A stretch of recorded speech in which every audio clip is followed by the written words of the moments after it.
반갑습니다, 여러분. 자, 오늘은 삶과 누가의 증언입니다. 시작하기에 앞서서 지난번에 했던 거 두 개 한번 살펴볼까요? 자, 마태 이름이 뭐죠? 기억나세요? 네, 여호와의 선물이다. 마가복음은 망치. 네, 망치입니다. 마태는 유대인들에게 선물로 오신 예수님을 소개하는 거죠. 그래서 독자가 유대인이라는 거, 음, 유대인들을 향한 선물이다. 이렇게 기억하시면 될 것 같아요. 그래서 교육적인 목적이 있습니다. 알아듣지 못하는 유대인들을 위한 교육의 목적이 있기 때문에 설교 5편으로 이렇게 묶어서 알려주는데요. 기억나세요? 5가지 설교 주제가? 첫 번째는 복, 제자, 그 다음에 천국, 교회, 그다음에 심판 5가지 설교 주제를 가지고 유대인들 향한 선물로 이렇게 소개를 하고 있고요. 그다음에 지난 시간에 살펴봤던 마가는 그 이름의 뜻이 망치죠. 그리고 원래 마가 이름이 요한인데 요한이라는 히브리 이름을 쓰지 않고 이 로마식 이름인 마가를 쓰는 이유는 로마인들을 향해서 글을 쓰고 있다. 그래서 당시 세상을 지배하고 있는 로마인들에게 망치로 한 대 얻어맞은 듯한 충격을 전하는, 복음은 높아지는 게 아니라 낮아지는 거다. 그래서 구원받으려면 낮아져야 된다.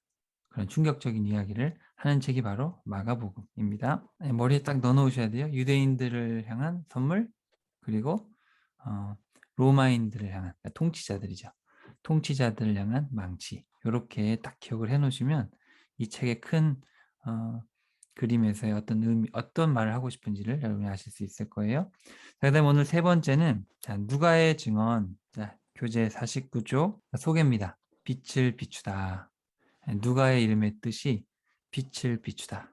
도대체 무슨 빛을 비추는가? 자, 그래서 함께 살펴봅시다. 자, 누가는 빛을 비추다라는 그 이름의 뜻처럼 어둠 속에 갇힌 이들에게 빛을 비추시는 인간 예수님을 소개하고 있습니다.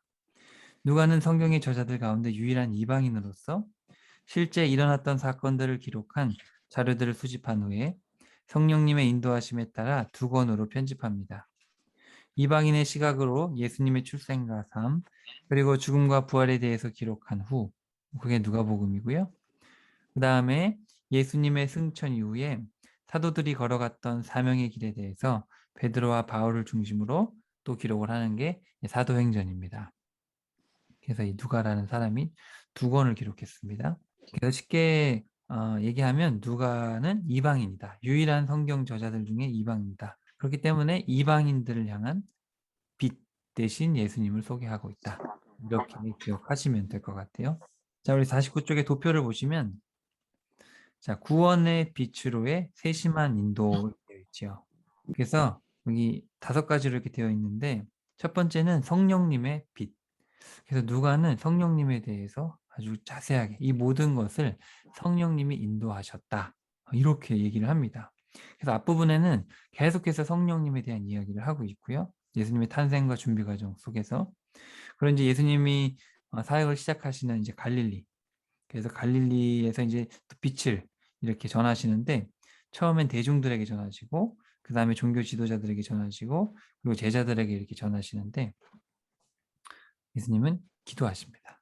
그렇게 해도 알아듣지 못하기 때문에 이제 기도하시죠. 그리고 이제 세 번째가 바로 이 갈릴리를 떠나서 이 예루살렘으로 십자가를 지러 가실 때 그 길에서의 사역인데요. 바로 구원의 빛. 그리고 마태 같은 경우는 이 갈릴리를 떠나서 베들레헴으로 가는 길에서의 사역을 이렇게 많은 장을 할애하지 않는데 이 누가 같은 경우는 여기에 누가만 가지고 있는 이야기들을 다 여기다 집어넣고 음. 상당히 길게 쓰고 있습니다. 거의 10장이에요.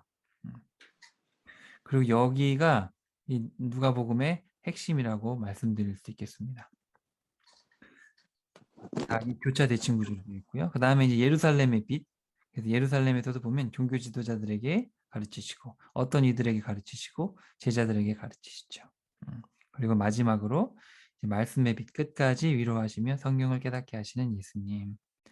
그래서 구원이라는 것이 이제 성령님의 인도하심에 따라 우리가 기도하는 거죠. 하나님과 이렇게 기도하다 보면 우리가 좁은 문으로 가게 되는 거예요.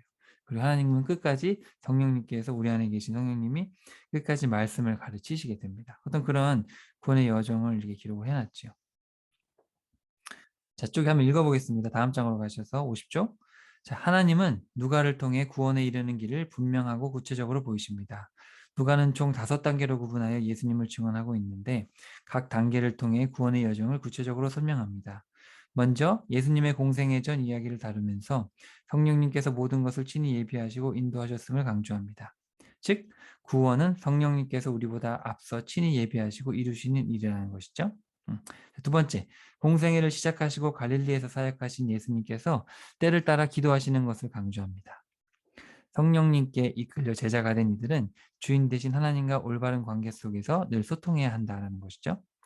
자, 이어서 세 번째 부분은 갈릴리 사역을 마치고 예루살렘으로 이동하는 길 위에서의 사역을 다루고 있는데 이 부분이 바로 누가의 증언의 핵심입니다. 성령님의 인도하심에 따라 하나님의 부르심을 받고 주님의 종으로서 새로운 관계를 시작하는 이들이 어떠한 과정을 통해 인생관이 완전히 바뀐 삶으로 변화되어 가는지를 매우 상세하게 보여줍니다. 정말 매우 상세하게 어마어마한 이야기들이 여기 다 들어 있습니다.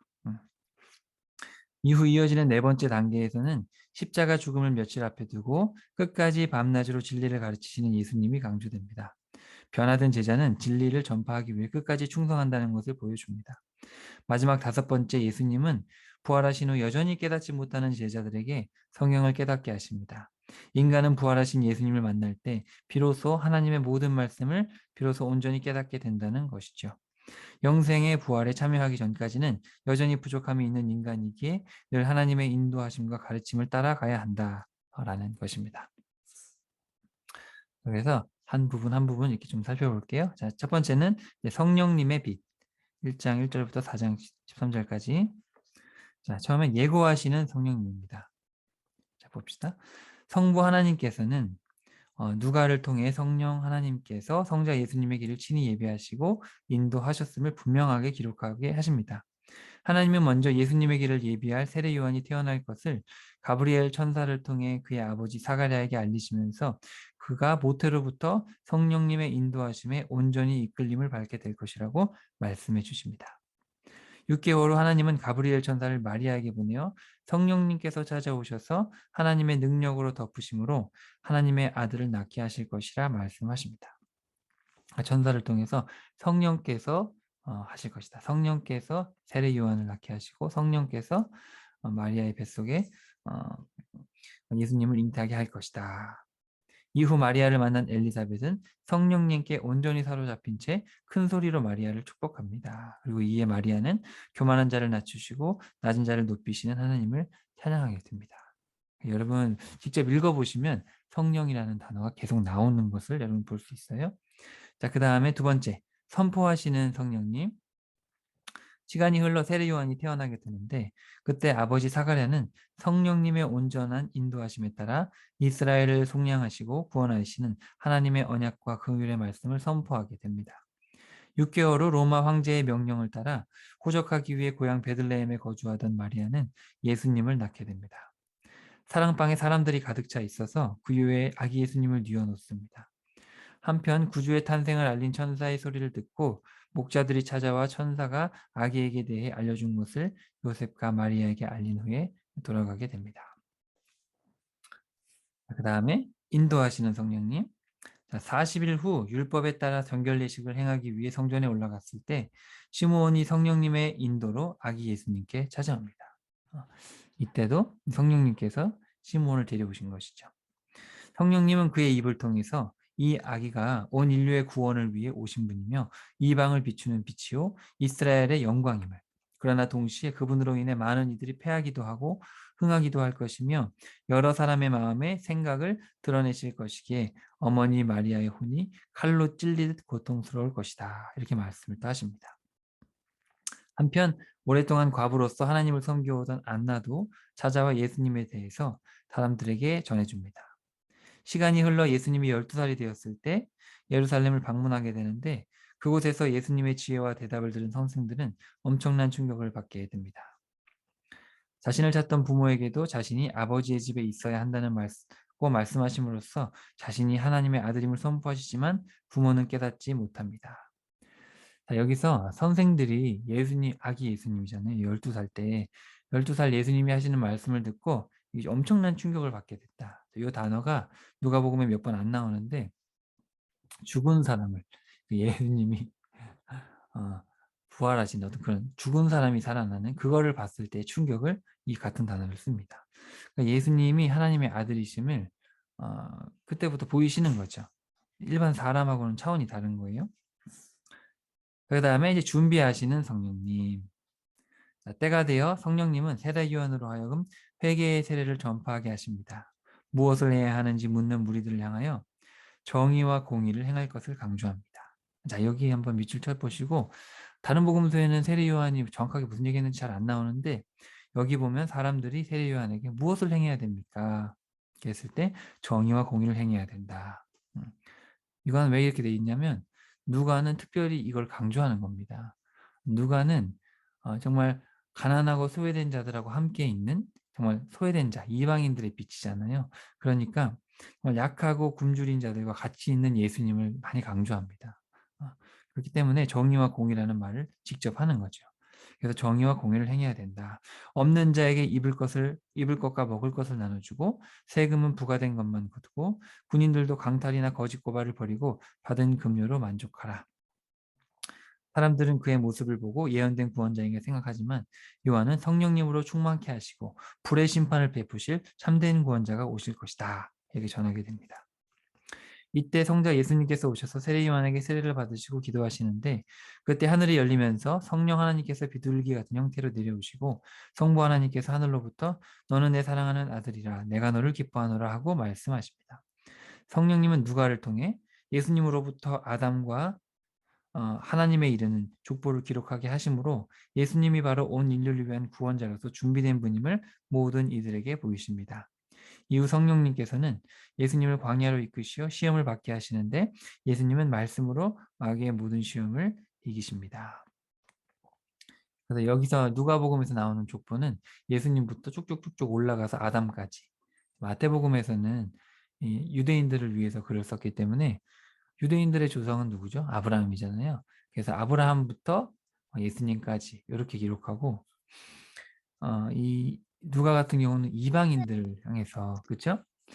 그러니까 낳고 천한 이 모든 이방인들 촌?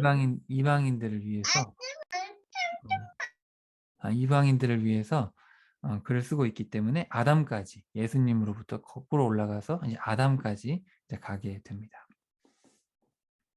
그래서 여기 다시 한번 정리하면은 자 여기 예수님이 인제 사역을 이제 하시잖아요. 그 준비하시는 부분인데 성령님께서 예고하시고 이제 천사를 통해 예고하시고 성령님께서 인제 선포하게 하시고 그다음에 친히 인도하시고 그죠? 그래서 성전에 기다렸던 시몬과 안나도 만나게 하시고 선생들도 이렇게 놀라게 하시고 그다음에 모든 것을 이제 준비하셔서 세례도 받게 하시고 그다음에 광야 훈련도 받게 하시는 이 모든 것을 성령님께서 하셨다. 누가가 그렇게 기록을 하고 있습니다. 그리고 아까 말씀드렸듯이 이것을 통해서 우리가 깨닫는 것은 구원이라는 것은 성령께서 친히 하신다라는 거죠. 저와 여러분의 삶도 성령께서 다 예비하시고 우리에게 말씀하시고 인도하시고 준비하셔서 우리를 하나님 예수님께로 이끌어 주신다라는 겁니다. 그것을 우리가 볼 수 있어야겠어요. 자, 그다음에 이제 두 번째 부분으로 갑시다. 이제 갈릴리의 빛입니다. 자, 대중들에게. 자, 이 부분부터 한번 잘 보세요. 자, 대중들에게 먼저 얘기하고 그다음에 종교 지도자들에게 그다음에 제자들에게 이렇게 세 부분으로 나눠지는데 끝에서 항상 기도를 하세요. 자, 이제 예수님은 성령님의 능력으로 갈릴리 사역을 시작하십니다. 예수님은 고향 나사렛 회당에서 이사야서의 말씀을 읽으십니다. 성령님께서 인도하시는 그 사람이 와서 겸손한 자들에게 복음을 전하며 연약한 자들을 회복시키고 하나님께서 받아주시는 은혜의 해를 선포하신다. 이사야서의 말씀이거든요. 이후 예수님은 이 말씀이 자신을 가리키는 것임을 선포하시면서 이방인 사르밧 과부와 이방인 나아만 장군의 구원 이야기를 통해 택한 백성 유대인의 완악함과 이방인들의 믿음을 비교해서 지적하십니다. 예수님의 고향인 이 나사렛 사람들은 진리 앞에서 진리를 알아보지 못하고 그냥 거부하게 되죠. 벌써 이 누가를 통해서 기록하시는 관점은 이방인들을 향해서 그래서 이제 이 고향 나사렛에서 설교를 하실 때 이방인 두 사람 사르밧 과부와 나아만 장군의 구원 이야기를 하시고 유대인 너희들의 너무 믿음이 없다. 이런 얘기를 상대적으로 하는 겁니다. 그리고 여러분 여기 셋째 줄에 보시면 성령님께서 인도하시는 그 사람이 와서 겸손한 자들에게 복음을 전했다. 여러분 많은 경우에 가난한 자들에게 복음이 선포된다. 그래서 눈먼 자가 눈 뜨고 그런 이야기 많이 들어보셨죠? 근데 이제 원문에 보면 그 가난한 자라 그리고 번역된 그 가난이라는 단어가 겸손이라는 단어로 되어 있어요. 원문이. 세상의 모든 그 사람보다 그 모세가 온유했다. 이제 그런 단어 있잖아요. 그게 이제 겸손했다라는 단어거든요. 결국은. 그러니까 물질적 가난을 이야기하는 게 아닙니다. 가난한 자들이 부해지는 게 절대 아니에요. 그러니까 돈 없는 자가 예수님 만나면 돈 많아지는 게 아니고 그게 아니고 마음이 겸손한 자, 심령이 가난한 자. 마태복음에 써 있잖아요. 하나님의 영을 갈구하는 자들에게는 이 기쁨의 소식, 이 하나님께서 친히 성령님을 그 안에 불어넣어 주셔서 우리 스스로 구원할 수 없는 이 비참한 상태의 인간을 구원하신다. 하나님께서 친히 은혜를 베풀어 주신다. 그게 선포된다라는 겁니다. 그리고 부하거나 권세 있는 자들은 마음이 겸손하지 않기 때문에 거부하는 거죠. 하지만 포로된 자들이나 연약한 자들, 물질이 없는 자들은 마음이 궁핍하기 때문에 그런 복음을 귀를 열고 듣는다 이런 얘기죠. 자, 가버나움 회당으로 이동해서 귀신 들린 자를 고치시고 회당에서 나와 베드로의 장모의 열병을 고치시고 저녁에는 각종 병자를 고치십니다. 귀신들이 예수님의 정체를 알아보고 예수님을 향해 하나님의 거룩하니 하나님의 아들 그리스도라고 하자 오히려 예수님은 잠잠하라고 하십니다. 아니나 다를까 사람들은 예수님의 가르침보다 놀라운 이적에 관심을 보이며 예수님이 다른 곳으로 못 가게 붙듭니다. 이에 예수님은 하나님 나라를 선포하기 위해 보내심을 받았기 때문에 다른 도시들에서도 반드시 전해야 한다고 말씀하신 후 그곳을 떠나십니다. 예수님은 구원을 생각하셨지만 대중들은 일어나는 사건에만 관심이 있었던 것이죠. 여러분 지금도 똑같습니다. 지금 사람들도 구원보다는 사실은 일상의 문제 회복, 문제 해결에 더 관심이 많죠. 이적을 보고 싶어하고 그때도 똑같아요. 그래서 계속해서 예수님은 잠잠하라는 말씀을 계속하십니다.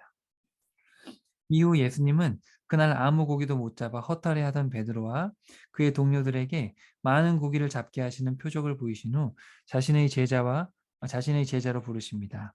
이후 전신에 나병이 걸린 환자를 고치신 후 아무에게도 말하지 말라고 당부하시지만 오히려 소문이 나서 많은 사람들이 말씀도 듣고 병 고침도 받으려고 찾아오게 되죠. 예수님은 처음부터 그들이 표적에만 관심이 있을 뿐 표적을 보이는 예수님의 마음, 하나님의 심정에는 관심이 없음을 알고 계셨습니다. 따라서 병 고침을 받은 사람들에게 심지어 귀신들에게도 잠잠할 것을 명령하셨던 것이죠. 소문이 날수록 더 많은 이들이 잘못된 생각을 가지고 모여들자 예수님은 그들을 떠나 광야로 가서 홀로 기도하십니다. 세속적인 유혹과 생각을 버리고 하나님의 뜻에 온전히 순종하시기 위함이다. 이렇게 해서 요 단락이 끝납니다. 예수님은 계속해서 전하시고 이적을 보이시는데 계속 잠잠하라고 계속 하시는 거예요. 왜냐하면 사람들이 그렇게 가난한 자들을 병을 고쳐주시고 하나님 나라를 선포하는 이유는 하나님의 마음을 좀 깨닫고 그런 하나님의 마음을 깨닫고 낮아지는 하나님의 마음을 깨닫고 그걸 배우기를 원하시는 것인데 사람들은 계속해서 잘못 이해하고 있기 때문에 결국은 예수님도 계속 사람들이 예수님의 어떤 그런 가시적인 것을 보고 예수님을 따라오고 예수님을 좋아하니까 예수님도 그들을 떠나서 홀로 기도하시고 그런 인간적인 유혹들 예수님도 사람이니까 왜 그런 유혹이 없겠어요? 그래서 그런 것들을 다 물리치시기 위해서 기도하셨다. 이렇게 해서 이 단락이 끝이 납니다. 기도가 중요한 거예요. 누가가 의도적으로 이 기도를 강조하기 위해서 이렇게 쓰는 겁니다. 자, 그러면 두 번째, 종교 지도자들에게. 그러던 어느 날 예수님은 사람들에 의해 지붕 덮개를 통해 내려온 중풍병자에게 죄들이 용서됐다고 선포하십니다. 이를 지켜보던 서기관과 바리새인들이 신성 모독이라고 지적하자 예수님은 죄사함과 병고침 중에 어느 것이 쉽겠냐 시작하시면서 중풍병자를 말씀으로 고치십니다. 죄사함과 병고침 둘 다 인간이 할 수 없는 것인데 중요한 것은 가시적인 것이 아니라 하나님께 용서받고 관계가 회복되는 것임을 그리고 자신이 바로 하나님이심을 가르치셨던 것이죠. 그러니까 우리가 이전 이야기를 다 알고 있지 않습니까? 사람들은 계속해서 이적만 구했고 예수님은 잠잠하라 그러고 하도 말을 안 들으니까 예수님 잠잠하라 그러셨죠. 그래서 지금 여기 첫 이야기가 뭐냐면 지붕 뚫고 내려온 병자를 고치시는데 병을 고쳐주신 게 아니라 죄가 용서됐다 이런 얘기를 하시는 거예요. 중요한 것은 하나님과의 관계가 회복되는 거지 병 고침 자체가 문제가 아니죠. 병을 고치실 수 있는 저분이 바로 우리를 위해서 오신 하나님이시구나. 그 은혜를 보고 깨달아야 되는데 가시적인 것에만 관심이 있다는 겁니다. 그래서 예수님은 병을 먼저 고쳐주시고 죄를 먼저 사해 주신 다음에 관계가 회복이 되면 병 고침이 따라온다는 것을 이렇게 말씀을 하신 거예요. 자, 이후 예수님께서 세리 마태를 제자로 부르신 후 그의 집에서 죄인들과 같이 먹고 마시자 종교 지도자들이 비방합니다. 예수님은 자신이 죄인을 부르러 왔음을 말씀하시면서 종교 지도자들은 금식과 기도 같은 종교 행위만 무성할 뿐 하나님과의 진실한 기쁨의 관계가 없다라는 것을 지적하십니다. 또한 안식일에 예수님의 제자들이 이삭을 먹음으로 율법을 어겼다고 지적하자 예수님은 과거 제사장만 먹어야 할 진설병을 먹고도 죽지 않은 다윗을 예로 들면서 자신이 안식일을 지정한 하나님이며 동시에 참된 안식 그 자체이심을 선포함으로써 안식일의 참된 의미를 가르치십니다. 또 다른 안식일에는 그들이 예수님께서 손마른 사람을 고치신 일로 시비를 걸자 예수님은 그들에게 안식일의 목적에 대해서 질문을 던지시면서 안식일에 선을 행하고 생명을 구하는 것이 옳다 말씀하십니다. 예수님은 자신들의 종교적 열심과 행위로 구원을 받는다고 믿는 종교 지도자들을 향해 참된 구원과 안식에 이르는 죄사함은 하나님과의 관계 회복에서 오는 것임을 가르치신 것입니다. 그러나 이러한 예수님의 가르침에 그들은 오히려 분노로 가득 차게 되고 예수님은 그들을 떠나 산으로 가셔서 또 밤새 기도하시게 됩니다. 여러분 이 교재대로 성경을 쭉 읽다 보면 실제로 예수님 기도하신다는 이야기가 나와요. 제가 쓴 게 아니고 정말 그렇게 기도를 하십니다. 그래서 그 이야기를 기록을 하셔요. 그래서 종교 지도자들과의 이런 싸움 속에서 음, 진정한 어떤 구원의 의미를 알려주시기 위해서 안식일의 의미도 원래 여러분 안식일이라는 게 일주일에 한 번 교회에 와서 예배드리는 그런 개념이 아닙니다. 안식이라는 것은 정말 참된 쉼에 대한 거예요. 그래서 일주일에 한 번은 쉬어야 돼요. 종들도 쉬고 땅도 쉬고 동물도 쉬고. 그러니까 창조하신 하나님의 입장에서는 만물이 피로해서는 안 돼요. 자녀들이 아프거나 그러면 안 되니까 하나님 만드신 동식물들이 아파서는 안 되니까 일주일에 한 번 쉬어야 된다. 정말 창조물을 존중하고 창조물들을 아끼는 마음에서 주신 그런 의미고 궁극적으로 우리가 천국에 가면 영원한 안식에 들어가는 거예요. 근데 이 사람들이 하나님의 어떤 마음에 공감을 못하고 법만 지키다 보니까 그러니까 공의가 없이 정의만 지키려고 하다 보니까 안식일을 쉬라고 했는데 왜 안 쉬고 일하냐 이래가지고 혼내고 안식일에는 동물들이 어디 빠져 있어서 죽어도 구할 수도 없나 그게 말이 안 되잖아요. 그런 것들을 지적을 하시게 됩니다. 중풍병자 이야기도 그렇고 또 세리 마태 이야기도 그렇고 참된 구원에 대해서 이제 알려주시는 것이죠. 자 이제 C로 갑시다. 자 제자들에게 여기 쭉 보시면 12제자를 선택하시고 그다음에 교육하고 현장 학습하고 교육하고 현장 학습하고 그다음에 이제 실전 훈련을 딱 하시고 근데 이제 제자들이 믿음이 안 생기는 거예요. 그래서 예수님이 또 기도하시죠. 그런데 제자들 끝까지 깨닫지 못하는 이 12제자의 이야기로 이제 요 갈릴리 사역이 끝이 나게 됩니다. 그렇게 이해하시면 돼요. 자, 다음날 예수님은 제자들 중 12를 따로 세우신 후 제자의 가치관이라는 주제로 첫 번째 교육을 실시하십니다. 가난하고 줄이고 우는 자들은 복되며 부요하고 배부르고 웃는 자들은 화가 있다. 대접을 받고자 하는 들은 남을 대접하되 하나님께서 자비하신 것처럼 자비로운 자가 되며 자신의 허물을 먼저 돌아볼 것을 당부하십니다. 궁극적으로는 가르침대로 행하는 것이 중요하다 강조를 하시죠. 그래서 이렇게 제자의 가치관 낮아지라는 것 여기 지금 섬기라는 거 그죠? 그런 이야기들이 있잖아요. 대접받고 싶은 대로 대접을 해라. 그렇게 행해야 된다. 자, 교육을 마치신 후 가르치신 내용을 몸소 보이시게 됩니다. 그래서 이방인 백부장이 자신의 종을 사랑하는 것. 그리고 그가 예수님께 합당한 대접을 함으로 예수님께서 칭찬받는 것. 그러니까 이방인 백부장이 높은 사람인데도 자기 종을 살리려고 이렇게 하고 그리고 이 백부장도 예수님이 하나님이심을 알고 어떻게 우리 집까지 오십니까? 말씀만 하십시오. 이렇게 대접받고 싶은 대로 대접하는 것. 그렇죠? 이게 제자의 가치관이라는 거죠. 그러니까 제자라는 것은 스승이 원하는 것. 스승에게 대접을 받고 싶은 대로 스승을 따라 행해야 되는 거죠. 어떤 그런 것들. 그러니까 예수님의 모습을 따라 행해야 된다. 그런 것들을 설명하고 있어요. 그리고 또 울고 있는 죽은 과부의 죽은 아들을 또 살려주십니다. 얼마나 불쌍해요. 여러분, 과부도 남편 없어가지고 그 당시에 돈을 벌어서 살 수 없는 그런 최악의 상황에 있는 사람이 과부인데, 과부가 아들 하나 있는데 죽었단 말이죠. 이보다 더 비참할 수 없는데 우리 주님은 살려주셨다. 음. 그렇게 제자는 그런 가치관을 가지고 살아야 된다. 자, 예수님에 대한 회의에 빠진 세례 요한의 허물을 들추시지 않고 오히려 그를 세워주십니다. 그리고 죄인인 한 여인이 눈물로 예수님의 발을 씻길 때 여인을 향해 죄사함을 선포하시고 그것을 보고 정죄하는 바리새인 시몬의 위선을 지적하시게 됩니다. 이런 이야기들, 낮은 사람들에 대한 이야기 이렇게 이야기를 합니다.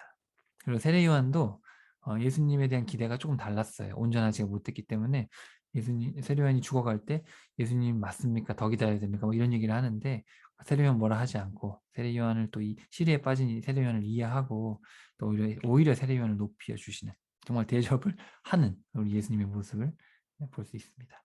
자, 이후에 예수님은 12제자와 몇몇 여인들을 데리고 여러 마을을 다니시면서 복음을 전하신 다음에 제자의 자세를 주제로 두 번째 교육을 하십니다. 잘 듣고 잘 행하고 청종에 대해서 청종해야 된다 교육을 하시죠. 자, 씨 뿌리는 사람의 비유를 통해서 바르고 착한 마음으로 듣고 열매를 맺어야 되고, 그리고 등불의 비유를 통해서 숨겨진 것은 드러나기 마련이듯 말씀을 조심해서 잘 들어야 함을 강조하십니다. 한편 예수님의 어머니와 형제들이 왔다는 소식을 들은 예수님은 하나님의 말씀을 듣고 행하는 자가 자신의 어머니며 형제라는 말씀으로 이제 교육을 마치시게 됩니다. 잘 듣고 잘 행해야 된다. 그러니까 청종해야 된다. 제자라면 그런 이야기를 이제 하시는 거예요. 그게 교육을 마친 다음에 이제 가르치신 내용을 몸소 보이시려고 자, 배를 타고 반대편으로 건너가던 중 풍랑으로 인해 두려워하는 제자들 앞에서 예수님은 말씀으로 풍랑을 잔잔하게 하십니다. 이로 인해 자신이 창조주임을 드러내시지만 제자들이 깨닫지 못하자 믿음이 없다고 지적을 하시고 또 여러분 거라사 지방에 도착하자 군대 귀신이 빛 대신 예수님을 알아보고 무덤에서 뛰쳐나와 지극히 높으신 하나님의 아들이십니다. 이렇게 소리를 칩니다. 이에 예수님은 그 귀신을 돼지떼에게로 쫓아버리시죠. 이후 회당장 야이로의 딸을 고치러 가던 중 한 여인이 수치를 무릅쓰고 예수님의 옷자락을 만져 자신의 혈루병을 낫게 됩니다. 근데 예수님은 그녀에게 딸이라고 불러주시죠. 그러던 중에 야이로의 딸을 원래 고치러 가던 중이었어요. 그러던 중에 자신의 딸이 이미 죽었다는 소식을 들은 야이로를 향해 예수님은 두려워 말고 믿기만 하면 딸이 나을 것이다. 이렇게 말씀을 하십니다. 그리고 사람들은 비웃는 가운데 예수님은 죽은 딸을 살리십니다. 잘 보세요. 이 이야기가 도대체 뭔가. 예수님은 두 번째 교육의 내용, 이 청종, 그죠? 잘 듣고 잘 행하는 것을 사람들에게 이제 깨닫게 하시기 위해서 풍랑, 귀신, 죽음, 절망 이런 어떤 극한 상황으로 몰고 가시는 겁니다. 음. 그런 상황에서 말씀으로 회복시키심을 통해서 말씀하시는 예수님 자신의 정체와 말씀의 능력을 제자들에게 보이신다는 것이죠. 그러니까 너희들이 이런 하나님 예수님께서 하시는 것들을 잘 듣고 잘 따라 행해야 된다. 그렇게 교육을 시키셨던 거예요. 그러니까 극한 상황으로 몰고 가면서 풍랑 속에서도 무서운 귀신이 있는 상황 속에서도 죽음 속에서도 절망 속에서도 말씀으로 하시잖아요. 그러니까 말씀을 잘 들어야 된다. 궁극적으로 마지막으로 병으로 인해 모든 재산을 탕진하고 절망 가운데 있던 여인이 믿음의 행동을 통해 회복되고 예수님께 딸이라고 부름을 받게 됨을 보여줌으로써 제자의 자세에 본을 깨닫게 하셨다. 그 야이로의 딸을 고치러 갈 때 그 12년 동안 혈루증을 앓던 여인이 그죠? 그 여인이 이제 와가지고 다 탕진했어요. 병이 너무 오래돼가지고 재산을 다 탕진하고 정말 절망 가운데 예수님을 붙들었는데 예수님이 딸이라고 하잖아요. 자녀라고 하는 것이죠. 네, 아까 초반에 여기 이 56쪽 두 번째 단락에 여섯 번째 거기 보시면 그때 이 교육을 하신 다음에 밭으로 예수님의 어머니와 형제들이 왔다는 소식을 듣고 예수님 뭐라 그러냐면 하나님의 말씀을 듣고 행하는 자가 자신의 어머니와 형제다 이렇게 얘기를 했잖아요. 그래서 실제로 예수님 말씀을 잘 듣고 예수님께 온 혈루증 여인 이 여인에게 바로 딸이라고 부르시는 겁니다. 음. 자, 두 번의 결진 교육과 또 현장 학습이 끝난 후에 예수님이 이제 실전 훈련을 이제 시키시는 거예요. 음. 두 번 예수님이 가치관에 대해서, 자세에 대해서 설명하시고 보이시고 다 하셨잖아요. 그래서 이제는 실전해봐라. 12 사도에게 귀신을 제어하고 병을 고치는 능력을 주신 후에 빈손으로 다니면서 영접하는 곳에 머물고 영접하지 않는 곳에서는 떠나라. 이 명령을 하십니다. 제자들이 실습하는 과정에서 복음이 전해지고 병자들이 낫는 소식이 들리자 마침 세례 요한을 죽인 헤롯 아켈라오가 예수님마저 죽이려고 하는 거예요. 이에 예수님은 제자들을 데리고 헤롯 아켈라오의 영토를 떠나 그와 사이가 나쁜 헤롯 빌립의 영토로 갑니다. 그러니까 헤롯 대왕이 죽고 나서 이 나라가 그 세 아들을 아들에 따라서 나눠졌거든요. 근데 이제 어, 예수님이 당시에 있던 여기는 이제 헤롯 아켈라오가 이 예루살렘과 이쪽 부분 아켈라오가 있었고 이제 위쪽에 헤롯 빌립이 있었는데 그 헤롯 빌립 있는 베세다 지역으로 이제 가게 됩니다. 베세다에 도착한 예수님은 제자들에게 5천 명을 어떻게 먹일 수 있는지를 물으시고 시험하십니다. 제자들이 여전히 인간적인 생각에서 벗어나지 못하고 시험에서 실패하자 예수님은 모두가 충분히 먹고도 12광주리가 남는 표적을 보여주시죠. 자, 이러한 상황 가운데 예수님은 따로 기도하시면서 자신이 하나님의 그리스도이심을 제자들에게 분명히 선포하십니다. 이어서 자신의 죽음과 부활을 알리신 후 자기를 부인하고 예수님을 위해 자기 목숨을 버려야 구원할 것이다 말씀하십니다. 누구든지 자신의 말을 부끄러워하면 부끄러움을 당하게 될 것임을 경고하십니다. 8일쯤 지나서 3명의 제자들만 데리고 산에 오르신 후에 또 기도하시는데 그때 예수님은 광채가 나는 빛난 모습으로 모세와 엘리야와 함께 장차올 십자가 죽음에 대해서 이야기 나누는 것을 보이십니다. 이때 성부 하나님은 예수님이 바로 자신이 택한 아들이니 그의 말을 들을 것을 하늘에서 음성으로 말씀해 주십니다.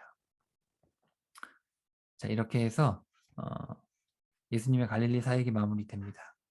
대중들을 향해서 빛을 비추셨지만 그들이 거부하니까 예수님도 기도하셨고 종교 지도자들을 향해서도 빛을 비추셨지만 그들이 거부하기에 예수님도 기도하셨죠. 제자들을 세워 가르치시고 훈련을 시키시는데 끝내 믿음이 오병이어 사건을 보면서 끝내 믿음이 없는 겁니다. 안타까워하시는 가운데 기도하시면서 자신의 정체와 앞으로 있을 죽음과 부활에 대해서 이제 말로 설명하시고 이제 눈으로 이제 보이신 것이죠. 그렇게 했는데도 불구하고 이제 산에서 내려가 보니까 남아있는 9 제자들 귀신을 쫓지 못해가지고 어려움을 겪고 있는 모습을 보시면서 예수님 화가 나겠어요, 안 나겠어요? 화가 너무 나시니까 이 믿음이 없고 패역한 세대야! 이렇게 강하게 질타하시면서 언제까지 함께 있으며 참아야 하냐? 답답해하시고 분노하십니다. 그리고 예수님께서 귀신을 쫓아내시자 놀랍게 여기지만 정작 제자들은 십자가에 대한 말씀을 깨닫지 못하고 오히려 누가 더 큰지 토론할 뿐만 아니라 자신들을 따르지 않으면서 예수님의 이름으로 귀신을 쫓고 있는 이들을 보고 못하게 막는 어리석은 모습을 보이게 됩니다. 이런 안타까운 제자들의 모습을 여과 없이 드러내고 있습니다. 근데 예수님은 계속해서 기도하시면서 제자들을 훈련시키시고 교육을 시키시죠. 자, 이제 구원의 빛. 바로 누가복음의 핵심입니다. 9장 51절부터 19장 27절까지 정말 길죠. 길고 여기 나오는 이야기들이 분량이 어마어마하게 많습니다. 근데 이 이야기를 잘 분석해 보면 완전한 교차 대칭 구조로 되어 있어요. 그래서 A에 있는 이야기가 저 끝에 있는 A의 이야기, 그리고 B에 있는 이야기가 또 B에 나오고. 근데 이게 보충 설명이 되면서도 이런 자는 이렇게 돼야 된다. 이런 식으로 설명을 이렇게 해 놓으셨어요. 그래서 잘 보셔야 되고요. 이 부분은 정말로 이 교재를 보면서 이 지도를 보면서 심도 있게 읽어 보셔야지 여러분이 잘 이해를 하실 수 있을 거예요.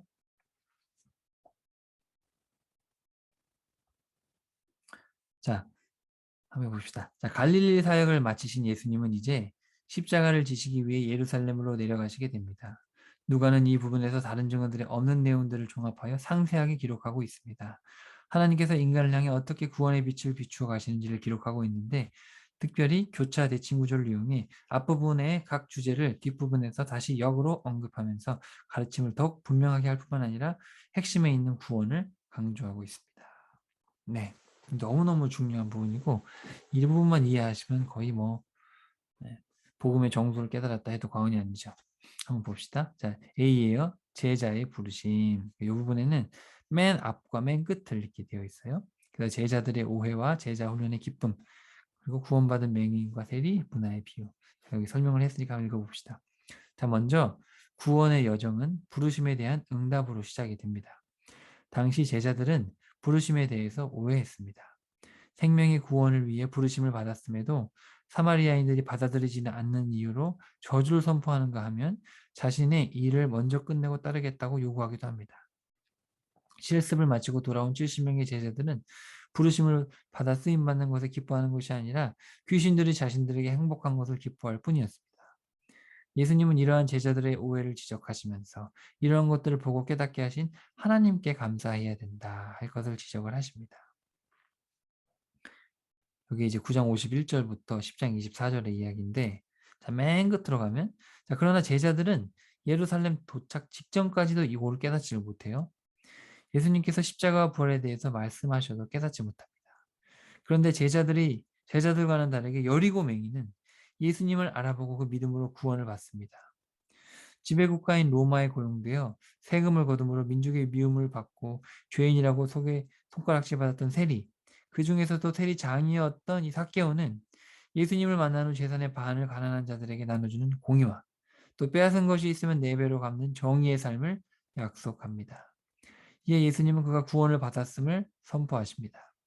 제자들이 제자들의 깨닫지 못함이 맹인과 세리의 구원과 비교되는 가운데 예수님은 문화의 비유를 통해 주인의 왕됨을 거부하고 주인의 성품을 우회하는 이들을 향해 심판을 선포하시게 됩니다. 이 앞부분의 내용이 이렇게 연관이 되어 있는 것을 보게 됩니다. 제자들은 오해하고 쓰임 받는 것을 기뻐하는 게 아니라 귀신 나가는 거 좋아하고 뭐 이런 요 정도의 수준이죠. 그래서 이제 보면은 끝으로 가면 제자들은 아직도 깨닫지 못하는데 맹인과 세리들, 그러니까 이런 사람들은 오히려 제자가 돼가지고 하는 예수님을 기쁘시게 한다는 얘기죠. 오해하면 안 된다는 거. 제자의 부르심이 뭔지를 오해해서는 안 돼서 마지막으로 이제 문화의 비유가 나옵니다. 이 문화의 비유는 달란트의 비유가 조금 다른데 주인의 성품을 오해하는 종이 있었어요. 그래서 그 종에 대해서 이 주인이 아주 어마어마한 심판을 선포하게 됩니다. 자, 두 번째, 자, 영생입니다. 자, 제자로 부르심을 받았다면 이제 바라보아야 할 목표는 영생이죠. 예수님께 찾아와 영생을 얻는 방법에 대해 물은 율법교사는 이웃의 범주를 스스로 정해놓고 이웃사랑의 법을 합리화했습니다. 이에 예수님은 선한 사마리아인의 비유를 통해서 강도 만난 자를 방관하는 종교 지도자들의 위선을 지적하시고 반대로 율법 교사가 이웃이 아니라고 합리화하는 사마리아인의 자비로운 행동을 강조하시므로 참된 이웃 사랑이 하나님 사랑이며 영생의 기름을 가르치십니다. 이후 예수님께서 마르다라는 여인의 집에서 식사하시게 되는데 마르다는 동생 마리아가 손님 접대를 위해서 일을 돕지는 않고 예수님의 말씀만 듣는 것을 못마땅하게 여깁니다. 그러나 예수님은 마리아를 옹호하시면서 중요한 것을 택해야 함을 가르치십니다. 영생이 가장 소중한 것이며 예수님의 말씀이 곧 영생이기 때문이죠. 이후 예수님은 어린아이와 같이 하나님의 나라를 받들지 않으면 그 나라에 들어갈 수 없다. 영생을 받을 수 없다. 영생보다 더 소중한 것이 없으므로 다른 것에 대한 근심과 염려를 버리고 어린아이처럼 단순하게 영생을 찾아야 한다고 말씀하십니다. 율법을 다 지켰다고 자부하는 한 부자 관리가 와서 영생을 얻는 방법을 물었을 때도 예수님은 가진 재산을 다 팔아 구제하여 하늘에 상급을 쌓고 자신을 따르라고 하시지만 그는 심히 근심하게 됩니다. 예수님은 부자가 천국에 들어가는 것이 불가능함을 지적하시면서 하나님 나라를 위해 다른 모든 것을 포기할 수 있어야 영생을 얻게 된다는 것을 말씀을 하십니다. 여러분, 예수님께서 우리를 부르시잖아요. 제자가 되면 제자는 천국이죠. 영생. 영생이 가장 소중한 거예요. 그래서 영생을 이제 바라보게 되고 영생에 대한 이야기를 이제 쭉 하시는 겁니다. 그다음에 자, 기도입니다. 하나님의 마음. 자, 이제 예수님은 제자로 부르심을 받은 자가 택해야 할 것은 영생임을 알았다면 그 다음은 영생을 주시는 분의 마음을 아는 것이다. 이렇게 가르치십니다. 예수님은 이를 위해 제자들에게 기도를 가르치십니다. 하나님 사랑과 이웃 사랑이라는 계명을 주신 분의 마음을 알아야 대화가 된다는 것이죠. 따라서 먼저는 하나님의 이름을 높이며 그의 나라가 임하기를 먼저 구함으로 하나님 사랑을 표현할 것을 가르치십니다. 이어서 개인이 아닌 우리의 양식을 구하고 우리가 서로 사랑 용서함을 보시고 우리의 죄를 용서해 주실 것을 하나님께 구하며 우리가 시험에 들지 않도록 지키실 것을 기도하라고 하십니다. 즉 이웃 사랑을 말씀하시는 하나님의 마음을 알고 기도해야 한다는 것이죠. 이를 더 설명하시기 위해서 자, 빵을 빌려주는 친구의 비유. 자, 여기 잘 보세요. 이게 되게 중요합니다. 자, 기도가 뭐냐? 한밤중에 급하게 손님을 맞은 친구가 빵을 요구했을 때 빵을 주는 이유는 친구이기 때문이 아니라 당시 문화 배경에서 손님 접대를 못하는 것이 마을의 수치였기 때문에 부끄러움을 당하지 않기 위해서였다. 지적을 하십니다. 마찬가지로 하나님은 자신의 자녀들에게 아버지의 명예를 걸고 가장 좋은 것을 주실 수밖에 없는 분임을 설명하십니다. 사람에게 가장 좋은 것은 영생이며 영생으로 인도하시는 분이 성령님이기 때문에 성령님을 구하는 자에게 성령님을 주심이 하나님께는 당연하다라는 것이죠. 여기 또 나오는데 이 예수님은 불의한 재판장의 비유를 통해 더욱 명확히 이 점을 가르치십니다. 하나님을 알지 못하는 불의한 재판장이라도 억울한 과부의 끈질긴 호소를 무시하지 못하는 것을 비유로 말씀하시면서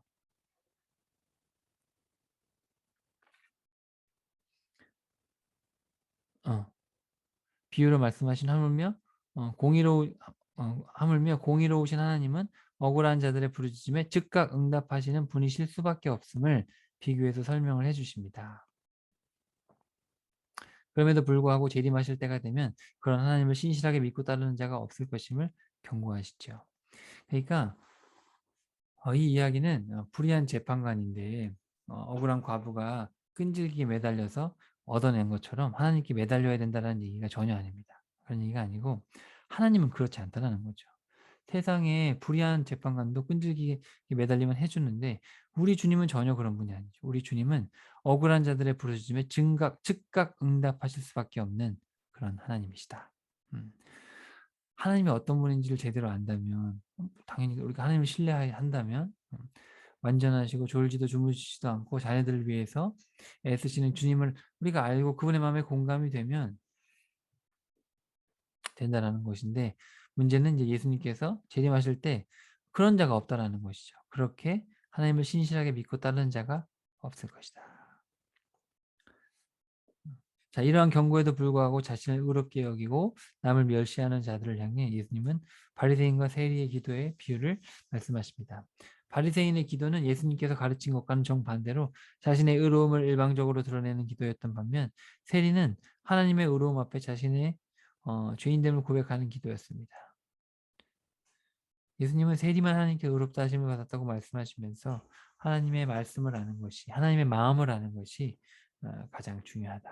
그러니까 우리 주님은 가시적인 어떤 게 아니라 그 마음, 중심을 보신다는 것이죠.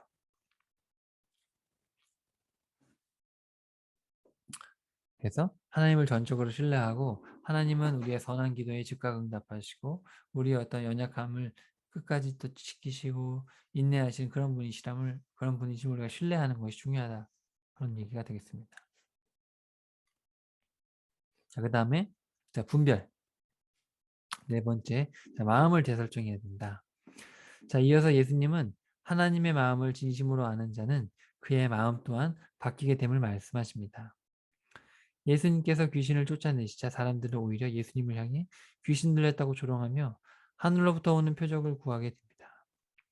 예수님은 하나님의 나라가 이미 자신을 통해 임했음을 선포하신 후 그들을 향해 말씀을 듣고 순종하지 않는 악한 세대를 경고하시면서 요나의 표적, 즉 십자가 부활 외에는 더 이상 보일 표적이 없다 경고하십니다. 자신은 솔로몬이나 요나보다도 더 크니 곧 참된 빛이심을 선포하시면서 자신의 마음 안에 빛이 임했는지를 스스로 점검할 것을 요구하십니다. 이후 예수님은 여전히 깨닫지 못하고 하나님 나라의 때를 묻는 바리새인들을 향해서 하나님 나라를 볼 수 있는 눈은 마음에 있다고 하시면서 그들의 소경됨을 지적하십니다. 이어서 자신이 받을 고난과 미래에 있을 갑작스런 재림과 심판에 대해 말씀하신 후 목숨을 위해 애쓰지 말 것을 경고하십니다. 독수리가 시체 있는 곳에 모이는 것처럼 자기 목숨을 위해 사는 자들은 구원받지 못할 것이며 심판을 받아 그 시체를 독수리들이 먹게 될 것이라는 무시무시한 경고를 하시게 됩니다. 분별력이 있어야 된다는 것이죠. 우리의 마음을 하나님의 마음과 부합하게. 그다음에 믿음입니다. 이제 마음의 변화가 생기면 행동의 변화로 이어져야 된다. 이제 그걸 믿음이라고 하는 거예요. 한 바리새인의 집에 초대되어 식사하던 중 그들의 위선을 향해 맹렬한 저주를 선포하십니다. 그들은 교만하여 자신의 종교적 열심과 사람들의 인정을 따라갈 뿐 실상은 시체같이 죽은 자들로 공의와 하나님 사랑이 없음을 지적하십니다. 마찬가지로 율법을 가르쳐야 하면서 오히려 선지자들을 죽이고 율법을 지키지 못하게 만드는 율법 교사들을 향해 저주를 선포하시게 됩니다.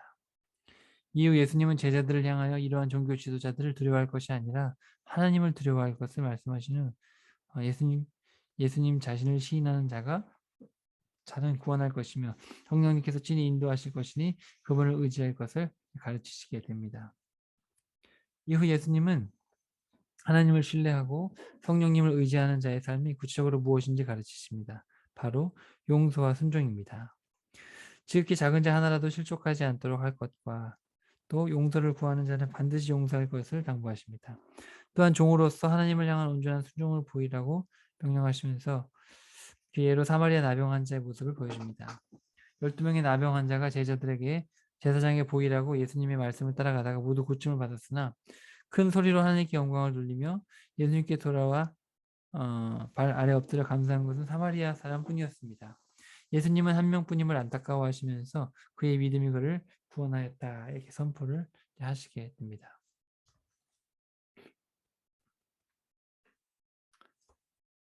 자, 그 다음에 이제 물질입니다. 자, 이제 예수님은 인간의 기본 생활과 관련된 물질의 문제에 대해서 다루십니다. 무엇보다도 모든 탐심을 물리쳐야 함을 지적하시면서 어리석인 부자의 비유를 통해 하나님께서 다음날 그의 혼을 거두어 가시면 그의 모든 재물이 아무것도 아님을 가르치십니다. 먹고 마시고 입는 것을 구하는 것은 하나님을 모르는 사람들이 하는 것으로 제자라면 모든 것을 아시고 모든 것을 채우시는 하나님을 신뢰하고 다만 하나님의 나라를 구할 것을 가르치십니다. 하나님은 자녀의 필요를 채우시는 것을 기뻐하시는 분이시기에 두려워 말고 소유를 바라 구제함으로 하늘의 보물을 쌓아야 된다. 이후 예수님은 불의한 청지기의 비유를 통해서 올바른 물질관에 대해서 더 강조를 하십니다. 불의한 행위로 실직하게 된 청지기가 불의한 방법을 사용해서라도 실직 후에 미래를 대비하는 것이 지혜롭게 보일 수 있지만 불의한 재물로 사귀는 친구는 오래가지 않음을 지적하십니다. 지극히 작은 것에 충성이 큰 충성이 되는 것이고 지극히 작은 불의가 큰 불의가 됨을 지적하시면서 하나님과 재물을 절대로 같이 섬길 수 없다 말씀하십니다. 한편 예수님은 바리새인들이 돈을 좋아하므로 예수님과 재물을 함께 섬기는 것, 하나님과 재물을 함께 섬기는 것을 아시고 율법 핵심도 모르는 무지한 자들이 하나님 앞에 간음을 행하고 있다며 신랄하게 경고했습니다. 그러면서 부자와 나사로의 이야기를 통해서 하나님의 말씀을 무시한 결과는 돌이킬 수 없음을 말씀하십니다. 한 거지는 죽어 아브라함의 품에 안기는데 결과는 돌이킬 수가 없다는 이야기를 할 뿐 나뉘게 된 구체적인 이유기는 언급되지 않은 채 죽지 않은 다섯 형제의 이야기로 이어집니다. 부자는 죽은 나사로가 부활해서 자기의 다섯 형제들에게 나타나서 그들이 회개하고 흥부에 오지 않을 것이라고 말하지만 아브라함은 모세와 선지자들 곧 기록된 하나님의 말씀을 듣지 않는 자들은 죽은 자가 살아나도 권함을 받지 않을 것이라고 말씀을 하십니다. 하나님은 이미 모세와 선지자들을 통해서 기록된 말씀을 통해 물질을 어떻게 사용해야 하는지를 구체적으로 말씀해 주셨는데 그러나 하나님의 말씀에 귀를 기울이지 않는 자들은 무슨 경험이나 증언도 소용없다는 말씀입니다. 눈에 보이는 것이 중요한 것이 아니라 말씀에 순종해야 한다는 것이죠. 이 부분이 조금 길고 그리고 사실은 교차 내친 구조라서 전후를 쫙 봐야 이해가 되는데 이게 한 번에 들어오기가 어려워요. 그래서 여러분 본문을 보시고 비교하면서 이렇게 좀 보셔야 이해가 될 겁니다. 자, 64쪽 관계, 인생관 재설정 여기 차례죠. 계속해서 한번 읽어볼게요.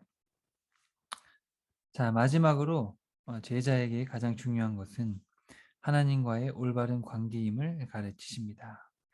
주인 대신 하나님께서 언제 오실지, 청지기들에게 무엇을 맡기셨는지, 그리고 그 주인이 어떤 분인지를 알아야 한다고 말씀하십니다. 곧 예수님의 재림은 갑작스럽기 때문에 제자라면 늘 재림을 준비해야 하며 주인의 청지기로서 맡겨주신 양들을 잘 먹여야 한다는 것입니다. 무엇보다도 주인 대신 예수님께서 이 땅에 불을 던지러 오셨기 때문에 그 예수님의 뜻을 따라 살아가는 청지기의 삶에는 분쟁이 일어나는 것이 당연한 것임을 알아야 한다 말씀을 하십니다.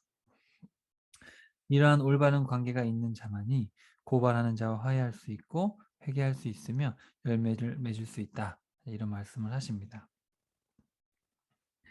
관계에 대한 얘기인데, 자, 이후 하나님과의 관계가 잘못된 이들의 특징을 언급하시면서 관계의 중요성을 언급하십니다. 그들은 잔치 자리에서 높은 자리에 앉으려 하고 자신에게 이익이 될 만한 가깝고 부유한 이웃들을 잔치에 초청함을 지적하시면서 낮아지면 친히 높이시고 갚을 것이 없는 천한 이들을 초청하면 친히 갚아주실 것이라 말씀하십니다. 이어서 초대에 응했음에도 잔치 당일날 자신의 유익을 쫓아 오지 않으므로 주인을 무시한 사람들에 대해 심판을 선포하시면서 자기의 목숨과 모든 재물보다도 예수님을 더 사랑하며 따르지 않는 자들은 제자가 될 수 없음을 가르치십니다.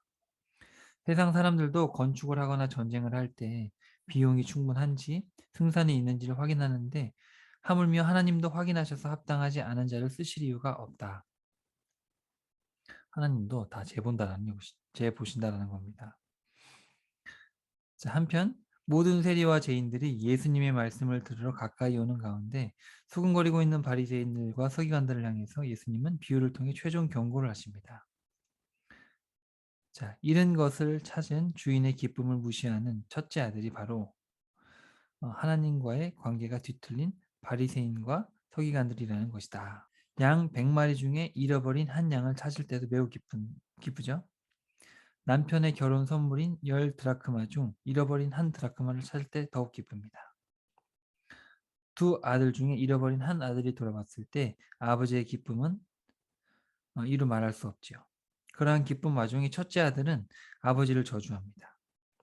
그는 둘째가 아버지의 유산을 요구했을 때 살아있는 아버지에게 유산을 요구하는 것이 상상조차 되지 않는 당시 상황을 알았음에도 첫째로서 2배의 몫을 받습니다.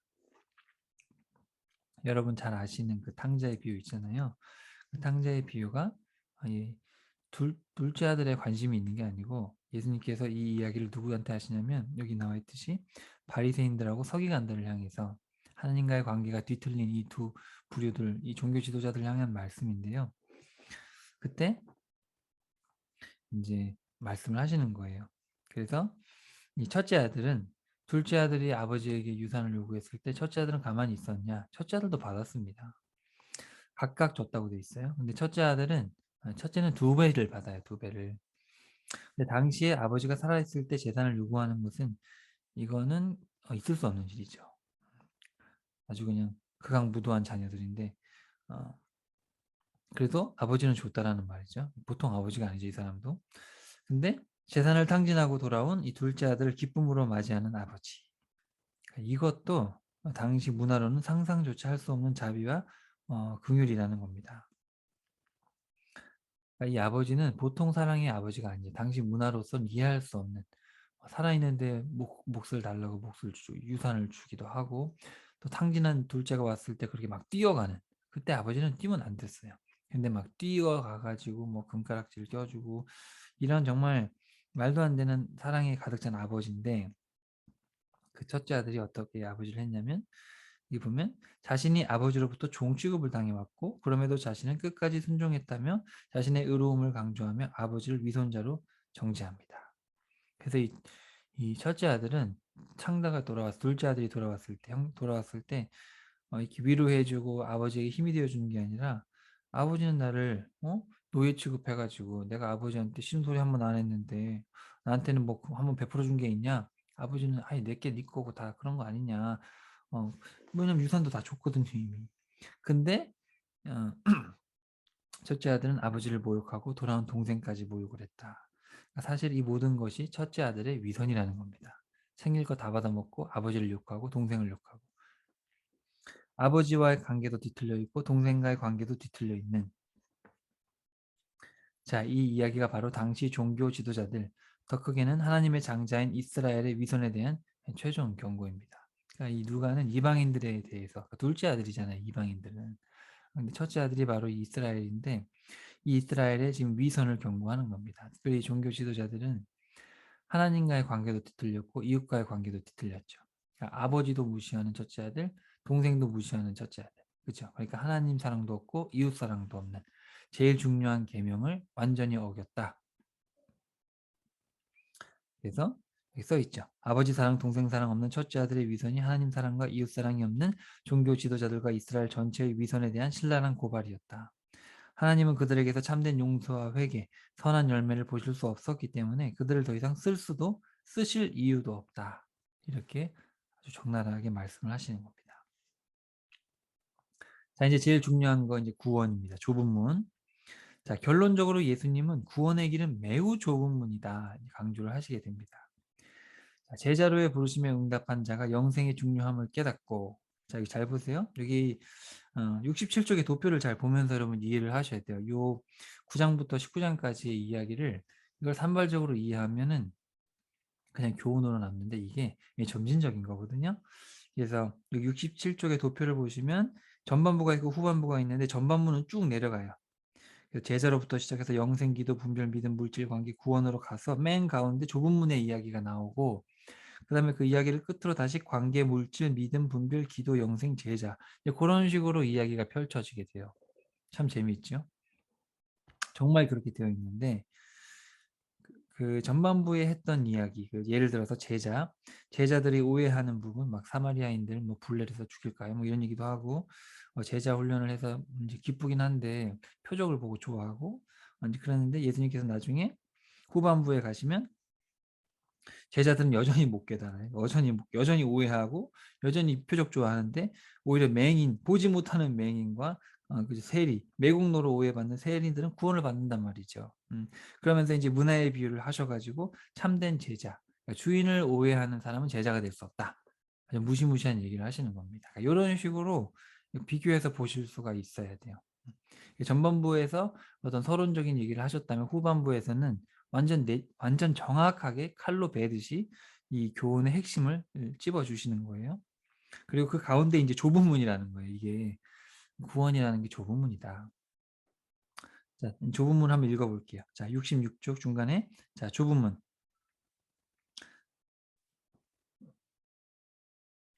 자, 그러니까 제자로의 부르심에 응답한 자, 그죠? 그래서 제자잖아요. 그 다음에 응답한 자는 영생의 중요함을 깨달아요. 아, 영생을 주시기 위해서 우리를 부르셨구나. 그리고 그러면 이제 영생을 주시는 그 분이 어떤 마음을 가지고 계신지를 알게 되고, 그리고 이제 그분의 마음에 따라서 나의 마음도 바뀌고, 그리고 내 마음이 바뀌면 나의 행동도 바뀌게 되잖아요. 궁극적으로 이제 그런 상황이 되면 물질 관계나 인간 관계, 그리고 나아가서 하나님과의 관계가 완전히 바뀐다는 거예요.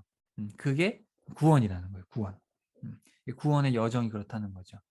그러니까 아까 성령님 말씀하셨잖아요. 그러니까 성령님께서 그 마음에 들어오시는 거죠.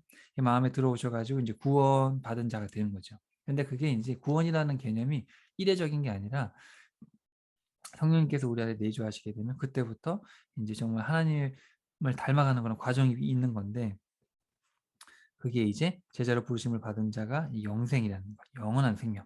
생명이 제일 중요하잖아요.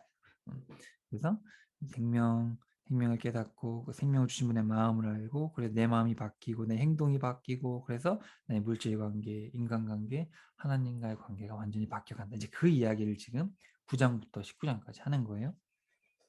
자, 예수님께서 안식일에 18년 동안 귀신 들려 고생한 여인을 고치시자 회당장은 오히려 안식일에 병을 고쳤다고 화를 냅니다. 그래서 요 단락을 보시면 13장 10절부터 14장 6절에 보시면 양 끝에 안식일 이야기가 있고 그 가운데 비유와 멸망이 있고 맨 가운데 좁은 문 이야기가 있어요. 18년 동안 귀신 들려 고생한 여인을 고치시자 회당장이 오히려 안식일에 병 고쳤다고 화를 내고 있어요. 그리고 이제 또 다른 안식일에 예수님께서 수종 병든 한 사람을 가리키면서 바리새인들과 율법 교사들을 향해 안식일에 병 고치는 것이 어떠한가 물으시니 그들이 아무 말도 못하죠. 예수님은 이들의 외식을 지적하시면서 고통에서 건지는 것이 안식일의 참된 의미이자 구원이다.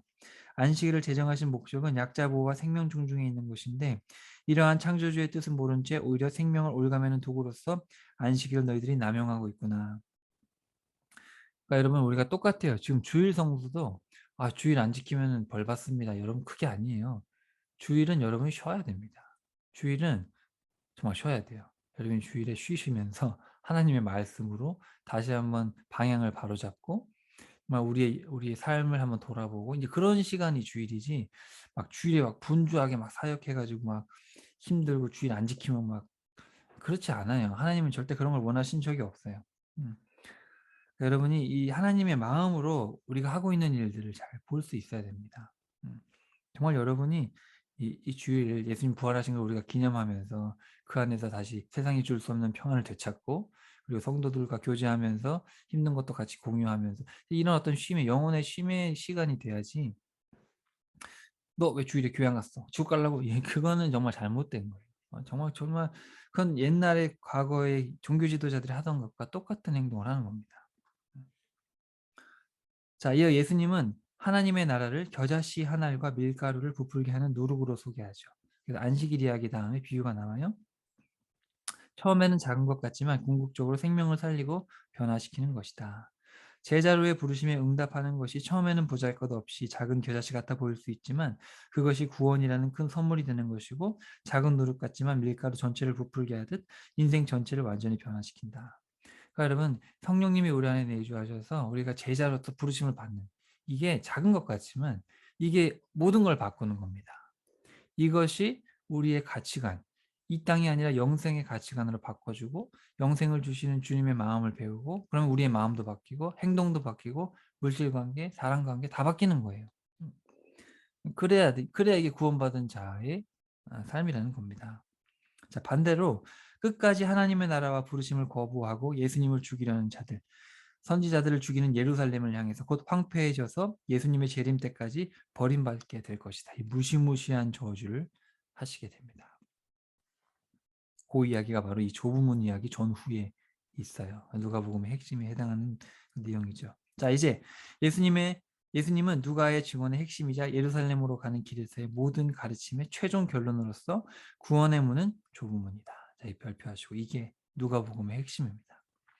영원한 안식으로 가는 길은 좁은 문으로서 보기에는 겨자씨와 누룩같이 작고 보잘것없어 보이기에 알아보고 찾는 이들이 극히 적다. 알아보고 노력한다 하더라도 들어가지 못할 자가 많으며 한 번 닫힌 후에는 열리지 않을 것이라고 아주 강력하게 경고하십니다. 예수님은 자신 앞에서 먹고 마셨고 자신의 가르침을 길에서 들었다 할지라도 행악하는 자들, 그러니까 법을 지키지 않고 악을 행하는 자들은 기억되지 못할 것이며 심판을 받을 것이다. 이렇게 경고를 하십니다. 믿음의 선조들과 선지자들, 그리고 신실한 이방인들이 하나님 나라 잔치에 참여하는 가운데 택함을 받았으나 악을 행하는 많은 이들이 쫓겨나 이를 갈 것이다. 이게 바로 누가복음 전체의 핵심이 되겠습니다. 이 좁은 문으로 가려는 사람이 거의 없고 어, 가려고 해도 나중에 문이 닫히면 못 들어간다는 얘기죠. 아주 강력하게 이제 경고를 하시게 됩니다. 그래서 여기 다시 67쪽 도표를 쭉 보시면 자, 그러니까 제자로의 어떤 부르심, 그죠? 그러니까 여러분이 이제 우리 안에 성령님이 딱 계시면 그럼 우리 이제 제자가 된 거잖아요. 예수님을 따르는 이제 그 순간 우리의 가치관은 이 땅이 아니라 영생에 있는 거예요. 완전히 바뀌어야 돼요. 음. 여러분이 딱 눈을 떴을 때 천국을 소망하거나 또 난 영원한 생명을 위해서 살고 있다. 딱 이런 개념이 딱 머리에 들어가 있지 않으면 그냥 눈 뜨고 그냥 오늘 하루도 일상 살고 이렇게 살다 보면 천국 가겠지. 그거는 가치관이 바뀐 게 아니잖아요. 그래서 영생. 그리고 인제 영생을 소망하는 사람들은 영생을 주시는 분과 계속해서 소통을 하게 되죠. 하나님을 아니까. 그게 기도예요, 기도. 어 그리고 기도라는 거는 내 마음을 아뢰는 게 아닙니다. 그거는 이방 종교예요. 모든 이방 종교는 먹을 것을 구하고 입을 것을 구하고 자기 소원을 아뢰는 신에게 그래서 밑에서부터 위로 올라가는 그게 인제 이방 종교의 특징인데 우리 주님께서 뭐라 그러셨냐면 "너희들은 그러면 안 된다." 너희들의 필요를 다 알고 계시기 때문에 너희들은 이방인처럼 먹을 것 입을 것을 구해서는 안 된다. 너희들은 뭘 구해요? 하나님은 너희들에게 제일 좋은 것이 뭔지를 알고 있다. 어, 너희들에게 가장 좋은 걸 주시지 않겠느냐? 그러면서 뭐예요? 성령을 주신다. 이런 얘기를 하시잖아요. 그러니까 성령이라는 것이 뭐냐면 영과 혼과 육으로 구성된 완전체에 있던 우리가 아담은 그렇게 창조됐는데 죄가 들어오면서 영이 떠났잖아요. 하나님의 영이 떠났어요. 그러니까 악령이 들어오는 거죠. 그러니까 홍과 육만 남아 있어요. 그러면 우리는 육을 따라가게 된단 말이죠. 그러니까 그런 상황에 있는 우리, 그러면 지옥에 가는 거예요. 어. 이제 그런 상황에서 하나님께서 우리에게 제일 좋은 건 뭐예요? 성령님이죠. 성령님이 우리 안에 오셔야 성령님이 우리의 혼을 제어하고 여러분의 감정과 이성과 이 생각을 제어하고, 그렇기 때문에 우리가 육을 제어할 수가 있어요. 그래서 영과 혼과 육이 온전한 게 가장 인간에게 가장 좋은 것. 그게 하나님께서 우리를 창조하신 원래의 모습입니다. 그래서 누가복음에 보면 "성령을 주시지 않겠느냐." 이제 이런 얘기를 하시죠. "구하라 그리하면 주실 것이요 두드리라 열릴 것이요." 여러분 그 본문은 기도하는 대로 다 성취해 주겠다가 아닙니다. 그 구절 다음에 뭐라 그러시냐면 "구하라 주실 것이요." 그러면서 "성령을 주신다." 그런 얘기를 하십니다. 누가복음에 보면. 그래서 그게 바로 하나님의 마음을 듣는 것, 하나님께서 무슨 마음을 가지고 계신지 하나님의 말씀을 듣는 것, 그게 바로 기도라는 거예요. 그래서 잠언서에 보면 이런 말씀이 있어요. 하나님의 율법을 듣지 않는 자, 하나님께서 무슨 말씀을 하시는지 관심이 없는 자의 기도는 가증하다. 쉽게 말하면 부모님의 말씀을 듣고 싶어 하지 않으면서 부모한테 "뭐 해 달라, 해 달라." 이게 가증하다라는 겁니다. 여러분 생각을 해 보세요. 그게 맞는 말이잖아요. 하나님은 우리에게 가장 좋은 것을 아시고 가장 좋은 말씀을 하시는데 그건 듣고 싶지 않고 내 말만 들어 달래. 그건 가증한 자식이고, 그거야말로 인제 탕자의 비유에 나오는 첫째 아들. 첫째 아들이죠. 목 두 배의 몫은 받았어요. 받았는데 동생이, 아버지가 동생을 용서하니까 그것도 짜증 나는 거예요. "그 잔치를 왜 베푸냐." 이런 위선자죠. 자, 그래서 인제 하나님의 마음을 알게 되면, 자 그다음 네 번째가 분별인데, 이 내 마음도 바뀌게 돼요, 하나님의 마음을 알게 되면. 그러니까 여러분이 하나님의 심정을 배우고 정의와 공의를 원하시는 그분의 뜻을 알면 여러분이 세상 보는 눈이 달라집니다. 아, 그전에 그냥 불쌍하게 여긴 그 정도였지만 이제는 하나님의 마음으로 그 사람한테 찾아가게 돼요. 그리고 당연히 여러분 마음이 바뀌니까 행동이 바뀌겠죠. 그리고 고걸 믿음이라고 하는 거예요. 행동으로 드러났을 때 그게 믿음이에요. 음. 그러면서 인제 여러분의 물질관도 바뀌고 인생관, 어떤 모든 관계가 다 바뀌어 버리는, 그거를 이제 구원의 여정이죠. 누가복음은 정말 놀라운 책입니다. 그래서 제가 이 부분이 중요하기 때문에 다시 설명을 드리면, 아까 그 제자라는 부분에 있어서 제자들이 막 사마리아 사람들 막 불 내려 죽일까요? 막 그러기도 하고, 또 이적이 일어나는 걸 보고 그걸 기뻐해요. 쓰임 받는 걸 기뻐해야 되는데, 그러면서 인제 아까 제가 설명드렸듯이 제자들은 끝에 가서도 여전히 못 깨닫는데 보지 못하는 맹인과 세리들은 구원받고, 그리고 그리고 이제 문화의 비유, 집에 가서 한번 집에서 읽어 보셔야 되는데, 이 문화의 비유를 통해서 이제 오해하는 자들, 주인을 오해하는 자는 가차없이 심판을 받게 됩니다. 자, 그다음에 영생으로 가시면, 자 여러분이 잘 알고 있는 이 선한 사마리아인의 비유, 아까 우리 나눴잖아요. 이 선한 사마리아인의 비유도 영생에 대한 문제예요. 이게 착한 일을 해야 된다는 게 아니라 율법 교사가 와 가지고 "어떻게 하면 영생을 얻겠습니까?" 그렇게 얘기했을 때 우리 주님께서 "정의와 공의가 있는 삶을 자비를 실천해야 된다." 이런 결론으로 가게 된 거예요. 그리고 영생이 제일 중요하잖아요, 영생. 그리고 마리아는, 언니 마르다는 막 계속 분주하게 일했는데 마리아는 영생이 제일 중요하고 말씀이 제일 중요하잖아요. 말씀을 들어야 영생을 있으니까. 말씀에 영생이 있으니까. 그래서 그 영생을 택한 겁니다. 어. 이제 그런 이야기를 한 다음에 나중에 인제 뒷부분으로 가시면, 그래서 이 영생을 얻는 자들은 어린아이와 같아야 된다라는 거예요. 어린아이는 그거 좋으면 그것만 하잖아요. 마찬가지예요. 우리가 정말 영생의 소중함을 알았으면 정말 자비를 행하는 일, 선한 사마리아인 같이 자비를 행하는 일, 그리고 영생을 위해서 말씀을 듣고 행하는 그 일에 매진한다라는 겁니다. 근데 인제 근심하면서 관리가 돌아가죠. 나중에 관리가 또 와 가지고 "어떻게 하면 영생을 얻겠습니까?" 또 물어본단 말이죠. 자기는 계명을 다 지켰다 이거예요. 다 지켰다고 해서 했는데 예수님께서 뭐라 그러냐면 "재산 다 팔고 날 따라와라." 어 그렇게 얘기하는데 못 한단 말이죠. 음. 그러니까 영생을 위해서 모든 것을 포기하지 못하는 그런 근심하며 돌아가는 관리의 이야기를 이제 보여주는 거고요. 자, 기도의 부분에 보면 이제 기도하는 방법에 대해서 말씀을 해 주시죠.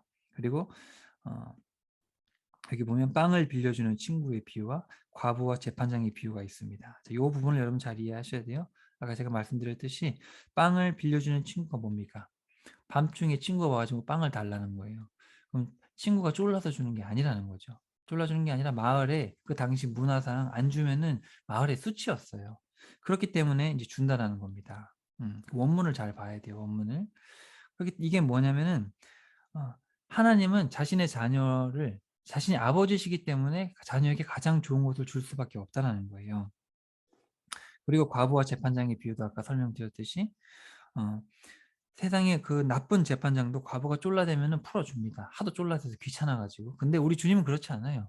아버지는 쪼르지 않고 자녀의 억울함을 바로바로 해소해 주시는 분이신데, 문제는 우리 아버지가 그런 분이라는 거를 예수님 재림할 때 모른다는 거예요. 재림할 때까지도 그런 주님의 마음을 잘 모른다는 거예요. 하물며 내가 믿음을 보겠느냐. 이제 그런 말씀을 하십니다. 그러니까 기도라는 거는 다시 말씀드리지만 하나님이 어떤 분인지를 알아가는 거예요. 알고 그분의 말씀을 듣고 어 그래서 기도라는 것도 하나님의 뜻이 이 땅에 이루어지는 것이죠. 우리 아버지, 내 아빠가 아니에요. 우리의 아버지. 우리 모두를 보고 계시는 우리 아버지. 그죠? 음. 우리 아버지. 그분께서 우리에게 우리의 필요한 양식, 내 양식이 아닙니다.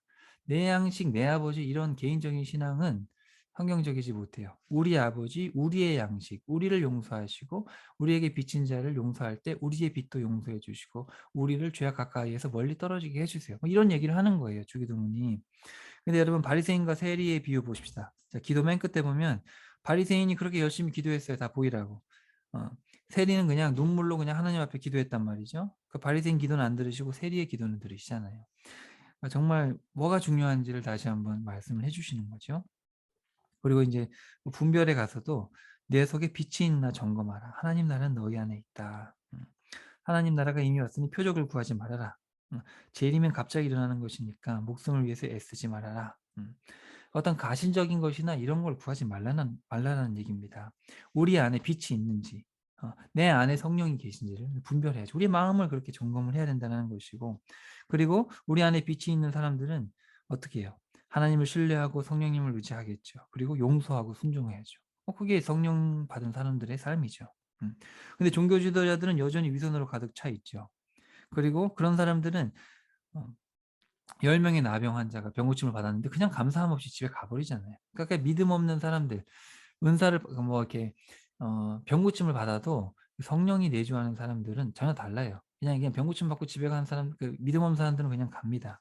하지만 이 사마리아인 가장 낮고 천한 이 사람은 와 가지고 감사함을 보이지요. 자, 그다음에 물질관이 완전히 바뀌어요. "물질 걱정 말고 먼저 그의 나라와 그의 의를 구하라." 음. 그래서 불의한 청지기의 비유와 돈을 좋아하는 바리새인의 이야기를 이제 하시죠. 자, 그리고 여기서 이제 중요한 거는 이제 어리석은 부자의 비유와 부자와 나사로의 비유. 그래서 부자가 돈이 많은데 내일 죽으면 그 재물이 다 무슨 소용이 있겠어요. 그죠? 그리고 그 부자도 부자가 하나님 믿었니 안 믿었니 이런 얘기는 없어요. 그냥 부자인데 베풀지 않고 그냥 나사로를 무시하고 살았죠. 그게 지옥 갔다는 얘기입니다.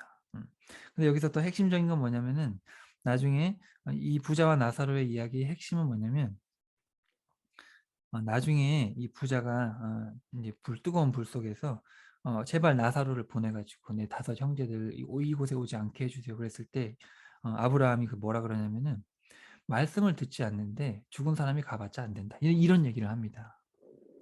그러니까 쉽게 말하면은 가시적인 것으로는 안 된다는 얘기예요. 물질이나 이런 가시적인 걸로는 안 되고 말씀을 듣고 믿는 그런 순수한 신앙이 있어야 된다. 이런 얘기를 인제 하는 겁니다. 거기에 인제 부자와 나사로의 강조점이 있는 거예요. 자, 그다음에 인제 관계, 인생관 재설정이죠. 용서와 회개의 열매가 없으면 멸망한다. 자기를 낮추어 자기의 십자가를 지고 따라가야 된다. 그쵸. 그리고 세상에 불을 던지는 주인의 충성스러운 청지기가 돼야 된다. 그래서 우리가 섬기는 예수님, 우리의 주인이신 예수님은 세상에 불을 던지러 오신 분이에요. 그분의 어 뜻에 합당한 삶을 살아가야 되죠. 그래서 여기 잃은 양, 잃은 드라크마, 잃은 아들을 찾는 비유 여기 나오잖아요. 탕자의 비유. 그러니까 주님은 잃어버린 영혼을 찾는 것을 기뻐하시는 분인데 많은 사람들이 이 첫째 아들 같이 위선 속에 살고 있다라는 겁니다. 이제 그러면 큰일 나는 거죠. 음. 인생관이 완전히 바뀌어야 돼요. 자, 그리고 우리 살펴봤듯이 인제 안식일에 병 고치는 이야기와 또 겨자씨와 누룩의 비유, 그리고 예루살렘의 멸망. 그러면서 인제 좁은 문으로 들어가야 된다. 닫힌 후에는 못 들어가고 행악하는 모든 자들아 떠나가라. 그래서 여러분이 구원에 대해서 정말 진지하게 고민을 해 보셔야 됩니다. 정말 내가 성령님이 내 안에 계셔서 제자로 부르심을 받아서 영생, 오직 그 영생을 위해서, 천국을 위해서 살아가고 있는가.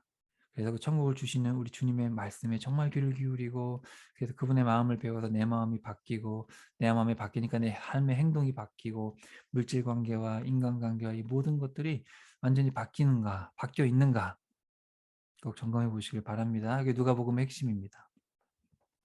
자, 넘어갑시다 이제. 자, 예루살렘의 빛. 자, 마침내 예수님께서 예루살렘 성에 입성하시자 군중들은 자신들이 본 이적으로 인해 환영하고 종교 지도자들은 그 환영을 비하합니다. 예수님은 이러한 예루살렘 성의 무지를 보시면서 이 성이 깨닫지 못한 채 곧 멸망할 것이라 말씀하시면서 크게 우십니다. 아, 이렇게 말씀을 하셨는데도 이렇게 10장에 걸쳐서 장황스럽게 이게 정말 장황할 만큼 정말 이렇게 구원에 대해서 말씀하셨는데 여전히 깨닫지 못하니까 예수님 크게 우시죠.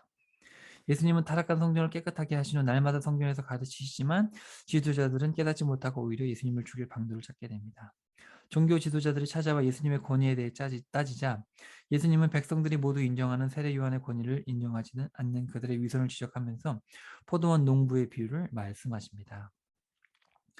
예수님은 그들이 바로 주인이 소출 확인을 위해서 보낸 종들을 다 죽이고 끝내 주인의 유산마저 빼앗으려고 그의 아들까지 죽이는 악을 저질러 결국에는 진멸당하고 마는 악한 농부들이라고 말씀을 하십니다.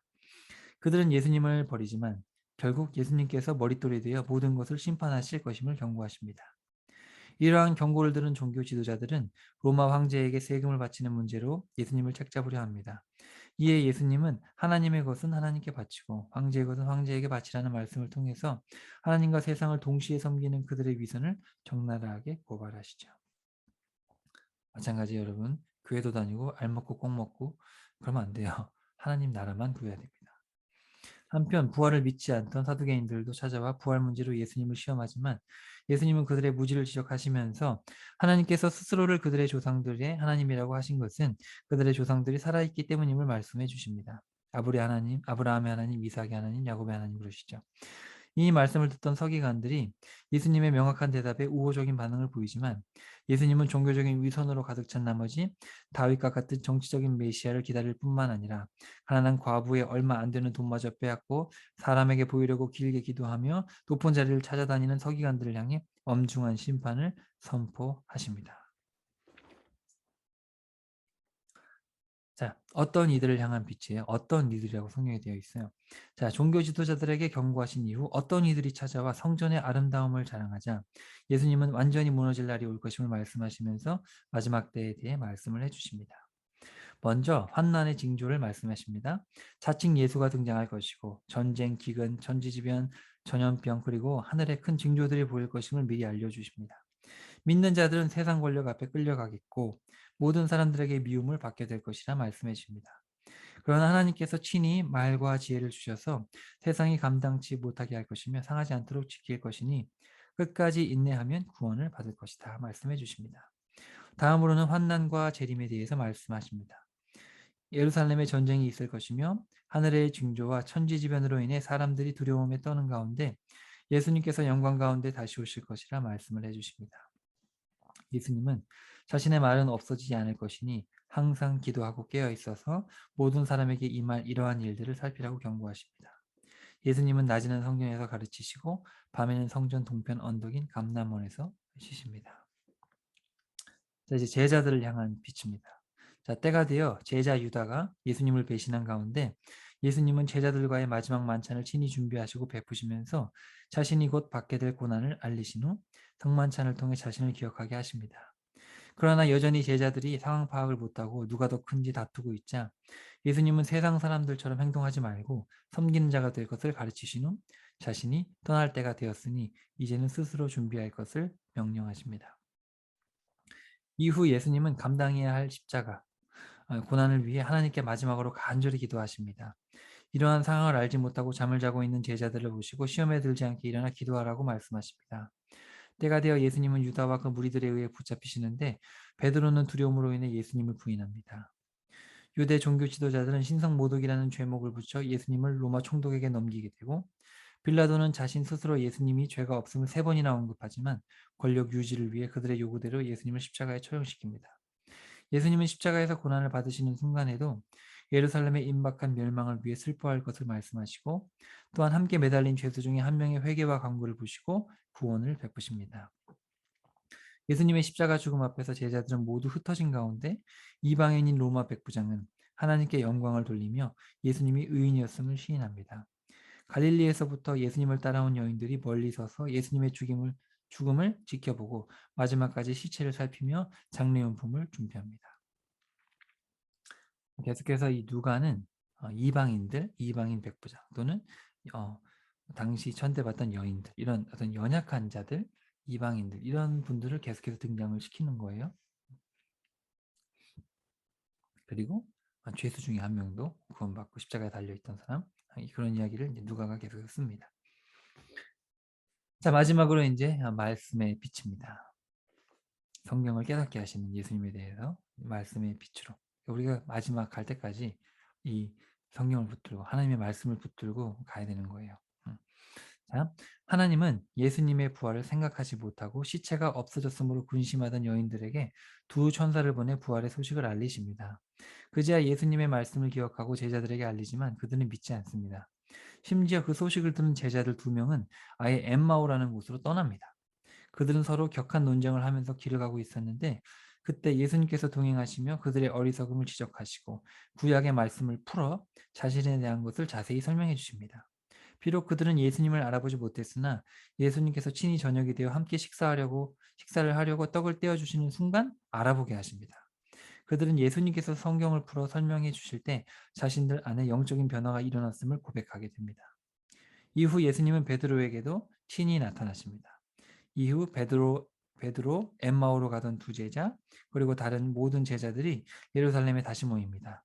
이때 예수님께서 나타나셔서 여전히 두려워하는 제자들을 향해 평안을 선포해 주시고 함께 음식을 드심으로써 자신의 부활을 눈으로 보고 만져서 깨닫고 느낄 수 있도록 은혜를 베푸십니다. 이어서 모세의 율법과 선지자의 글과 시편, 즉 구약의 말씀을 깨닫게 하시고 이 모든 말씀이 자신을 향한 것임을 이해시켜 주십니다.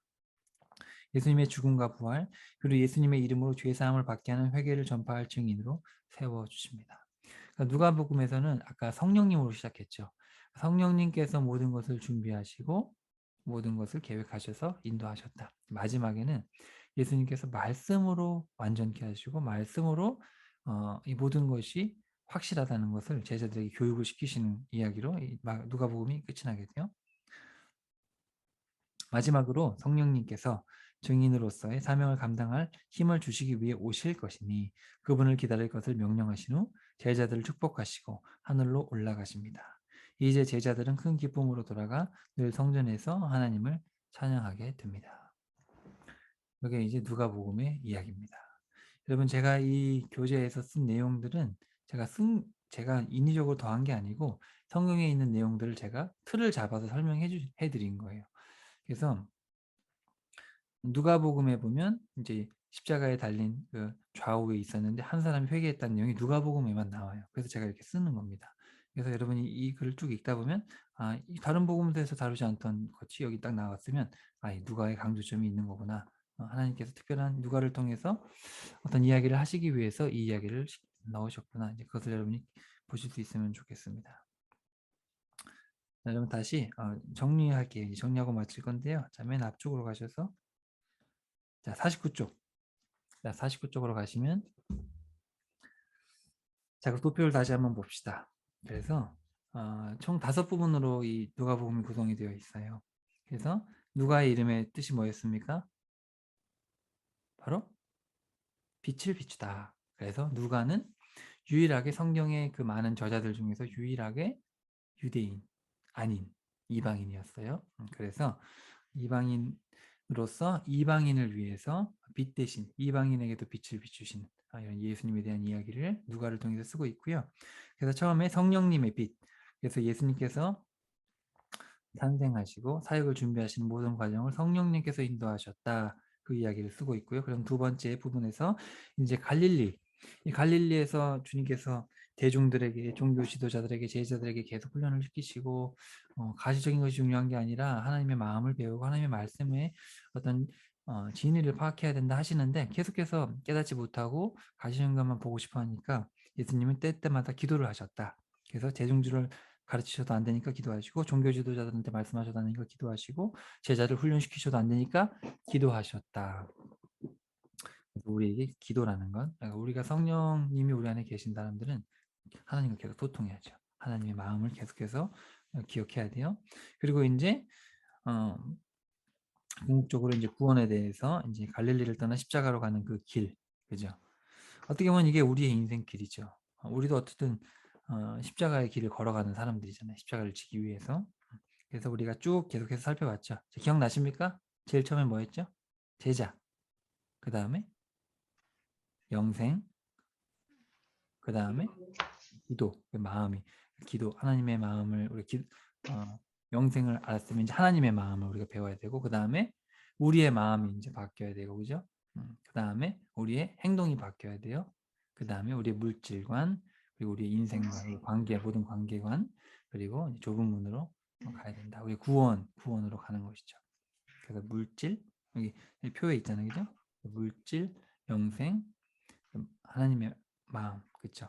기도, 그리고 우리의 마음, 우리의 행동, 그리고 물질 관계, 인간관계, 구원, 이렇게 하나님과의 관계죠. 그래서 여러분 그걸 꼭 기억하시고 좁은 문으로 들어가야 된다. 정말 나도 좁은 문으로 가야겠다.